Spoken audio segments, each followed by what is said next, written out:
Hi hello guys, welcome back to our channel. ఇవాళైతే గులాబ్ జామున్ ఎలా చేసుకోవాలో చూసేయండి. నేనైతే ఎంటీఆర్ ప్యాకెట్ తీసుకున్నాను. దాంట్లో ఫస్ట్ మనం చిన్న బాయిల్ తీసేసుకొని మనకి ఎంత కావాలో క్వాంటిటీ ఒక బౌల్ అయినా ఏదైనా దేనితోనో ఒక క్వాంటిటీ తీసుకొని 1 కప్ ఆర్ 2 కప్స్ మనకి ఎంత కావాలో అన్ని కప్స్ మనం వేసుకోవాలి. దాన్ని బట్టే షుగర్ కూడా యాడ్ చేసుకోవాలి కాబట్టి క్వాంటిటీ కరెక్ట్గా చూసుకొని యాడ్ చేసుకోవాలి. అండ్ మిల్క్ కూడా అలానే, మిల్క్ అండ్ వాటర్ 2 కలిపి తీసుకోవాలి. నేను ఒక్కో గ్లాస్ తీసుకున్నాను. మరి ఎక్కువ వేసేసుకున్నా కానీ పిండి అనేది చాలా మెత్తగా అవుతుంది. సో ఎక్కువ మిక్స్ చేసుకోకుండా నార్మల్గా మనం స్మూత్గా ఇచ్చాలన్నమాట. వేరే మన చపాతీ పిండిలాగా రఫ్గా ఇచ్చేసేసుకుంటే పిండి అనేది ఇది అవుతుంది. సో మెల్లిగా వేసుకొని లైట్గా తడుపుకోవాలి. మెల్లిమెల్లిగా కొన్ని వాటర్ అవన్నీ యాడ్ చేసుకుంటూ కలపాలి. మనం గట్టిగా కలిపేసుకుంటే అది మనకి మంచిగా చేసుకోవడానికి రావు. సో మీరు ఒకసారి చూడండి. ఇలా మనం ముద్దలాగా పెట్టేసుకోవాలి. అంటే మరీ నీట్గా ఇది చేసుకునే అవసరం లేదు. మెల్లిగా మనం ఒక దగ్గర ముద్దలాగా పెట్టేసుకుంటే సరిపోతుంది. చూసారు కదా, మనం ఎక్కువ ప్రెస్ చేయాల్సిన అవసరం లేదు. కొన్ని వాటర్ అవి యాడ్ చేసేసుకుంటే అది ఈజీగా తొందరగానే ఇదైపోతుంది. అది మనం అలానే పెట్టేస్తే ఆరిపోతుంది కాబట్టి పైన ఒక పచ్చి క్లాత్ అయితే నేను వేస్తున్నాను, కర్చీప్ వేస్తున్నాను. వాటర్లో కొంచెం మనం తడి చేసేసి వేసుకోవాలి. కాసేపు అలా ఉంచేసుకుంటే వాటర్ అవన్నీ కొంచెం లాగేసుకొని పిండి అనేది బాగా నానుతుంది. ఆ లోపు మనం షుగర్ సిరప్ ఎలా చేసుకోవాలో చూసేయండి.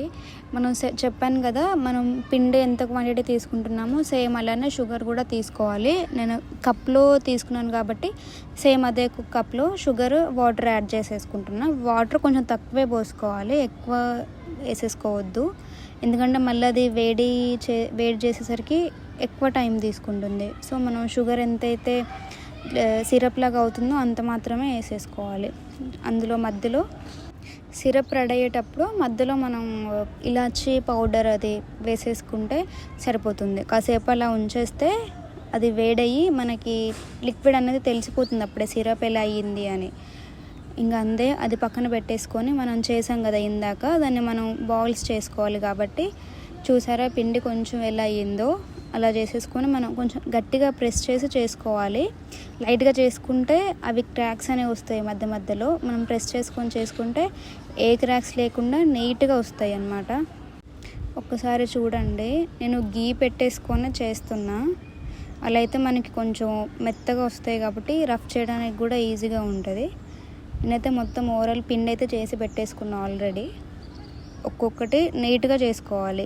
కొంచెం ఇదైనా కానీ మనం ఆయిల్లో వేయగానే అవి విడిచిపోతుంటాయి అన్నమాట. ఇలా స్లో ఫ్లేమ్లో వేడి చేసుకోవాలి. మనం ఆయిల్ అనేది ఎక్కువ వేడి అస్సలు అవ్వద్దు.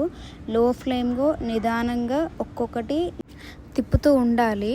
మనం హై ఫ్లేమ్లో పెట్టామంటే బయట మొత్తం కాలిపోతుంది, కానీ లోపల మాత్రం పిండి అలానే ఉంటుంది.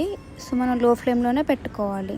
చూసారా, అన్నీ అయితే అయిపోయాయి, అన్నీ నీట్గా వచ్చాయి మంచిగా. మీకు కనుక నచ్చితే మీరు ఇలా ట్రై చేయండి. అంతే అండి, టేస్ట్ అయితే చాలా బాగున్నాయి.